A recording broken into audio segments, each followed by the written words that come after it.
अस्सलामु अलैकुम व रहमतुल्लाहि व बरकातुह।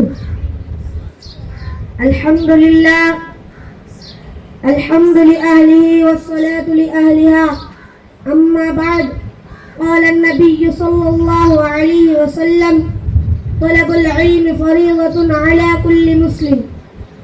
మదరసా ప్రాముఖ్యత అల్లాహ్ కే సమస్త ప్రశంసలు చెందును, సర్వలోకాల ప్రభువైన అల్లాహ్కు కృతజ్ఞతలు। ప్రవక్తల సారథి చిట్ట చివరి ప్రవక్త హజరత్ ముహమ్మద్ సల్లల్లాహు అలైహి వసల్లం గారి మీద, ఆయన కుటుంబంపై, సహాబాలపై శాంతి దీవెనలు ఉండుగాక। మర్యాదనీయులైన సమావేశ అధ్యక్షులు మరియు ఈ సభలో ఉన్న ప్రియమైన సోదరులారా, ఈరోజు నేను మాట్లాడబోయే విషయం మన భవిష్యత్తు, మన పిల్లల భవిష్యత్తు, మన ఉమ్మత్ భవిష్యత్తుతో నేరుగా సంబంధం ఉన్నది। ఆ విషయం మద్రసాల యొక్క ప్రాముఖ్యత। ముఖ్యంగా మద్రసా ఎందుకు అవసరం? ప్రపంచంలోని ప్రతి జాతి తమ పిల్లలకు మంచి విద్య, మంచి సంస్కారం ఇచ్చి ముందుకు సాగుతుంది। ముస్లింలకు అయితే అత్యంత శుభ్రమైనది, నిజమైనది, మన ఈమాన్ను కాపాడేది మద్రసా। మద్రసా అంటే ధర్మం నేర్పే స్థలం, ఈమాన్ పెంపొందించే స్థలం।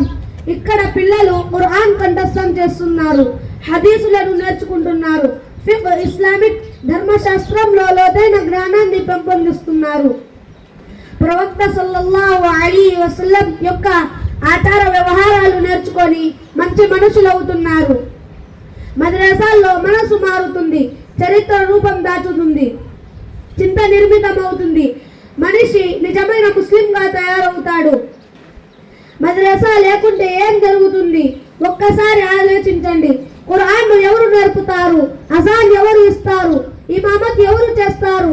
రంజాన్లో తరావి ఎవరు చదివిస్తారు? ముస్లింల మనసులు ఈమాన్తో నిండి ఉంటాయి। ఈ ఫిత్నాల యుగంలో మద్రసా మన పిల్లల రక్షణ కవచం లాంటిది। ఇవి ఖురాన్తో మనల్ని కట్టిపెడతాయి। ఈ కాలంలో మద్రసా మన పిల్లల రక్షణ కవచం లాంటిది, ఇవి ఖురాన్తో మనల్ని కట్టిపెడతాయి। ప్రవక్త సల్లల్లాహు అలైహి వసల్లం సున్నత్ను మన హృదయాల్లో నిలబెడతాయి। ఈమాన్, అమల్, వివేకపూర్వకమైన జ్ఞానాన్ని పెంపొందిస్తాయి। మద్రసా గురువులు మమ్మల్ని ఏం నేర్పుతారు? నమాజు నేర్పిస్తారు, ఖురాన్ కంఠస్థం చేయిస్తారు, సీరత్ నేర్పిస్తారు, మంచి ప్రవర్తనను నేర్పిస్తారు, ఉర్దూ నేర్పిస్తారు, తెలుగు, ఇంగ్లీష్ మరియు మ్యాథ్స్ నేర్పిస్తారు। వారి లక్ష్యం ఒక్కటే, దీన్ను నిలబెట్టడం। మద్రసాలను వదిలేస్తే ఏం జరుగుతుంది? ఏ జాతి మద్రసాలను వదిలిపెడతాయో తన పరిచయం కోల్పోతుంది, తన సంస్కృతి కోల్పోతుంది, ఈమాన్ బలహీనమవుతుంది, రాబోయే తరం అజ్ఞానులవుతారు।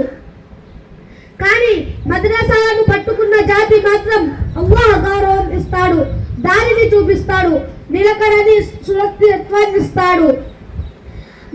మన బాధ్యతలు ఏమిటి? ఇప్పుడు అసలు ప్రశ్న, మద్రసాలు మన పిల్లల కోసం చాలా చేస్తున్నాయి, మరి మనం మద్రసాల కోసం ఏం చేస్తున్నాము? మద్రసాల పట్ల మన బాధ్యతలు ఏమిటి? మన పిల్లలను మద్రసాలకు పంపడం, మద్రసాలకు ఆర్థిక సహాయం చేయడం, మద్రసాల పట్ల గౌరవం, ప్రేమ ఉంచడం, ఉలమాలకు ప్రోత్సాహం ఇవ్వడం। ఇవి చేయకపోతే యూరప్, అమెరికాలో జరిగినట్లుగానే మన దగ్గర కూడా నాస్తిక వాతావరణం పెరిగిపోతుంది।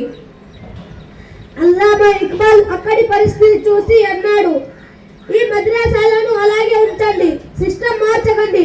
నేను యూరప్ దృశ్యం చూశాను, అక్కడ ప్రతివైపు ఫిత్నా, ప్రతివైపు గుమ్రాహి, ప్రతివైపు బేహయాయి।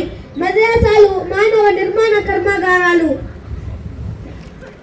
ఈ విద్యార్థులు భవిష్యత్తులో కొందరు ఆలిములు అవుతారు, కొందరు హాఫీజులు అవుతారు, కొందరు ఖతీబులు అవుతారు, కొందరు గురువులు అవుతారు, కొందరు షేఖులు, హదీసులు అవుతారు, బస్తీలను వెలుగుతో నింపుతారు। మద్రసాలు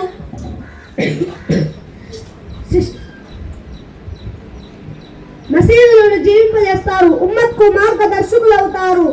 మనం చేయవలసిన 4 పనులు: మద్రసాలను బలపరచాలి, వాటిని రక్షించాలి, మన పిల్లలను దీంతో కలపాలి. ఆర్థిక నైతిక ప్రాక్టికల్ సపోర్ట్ ఇవ్వాలి. అల్లా తాలా మన మద్రసాలను కాపాడువాక, గురువులపై దయ చూపువాక. ఆమీన్ యా రబ్బల్ ఆలమీన్. అస్సలాము అలైకుం వరహ్మతుల్లాహి వబరకాతుహు.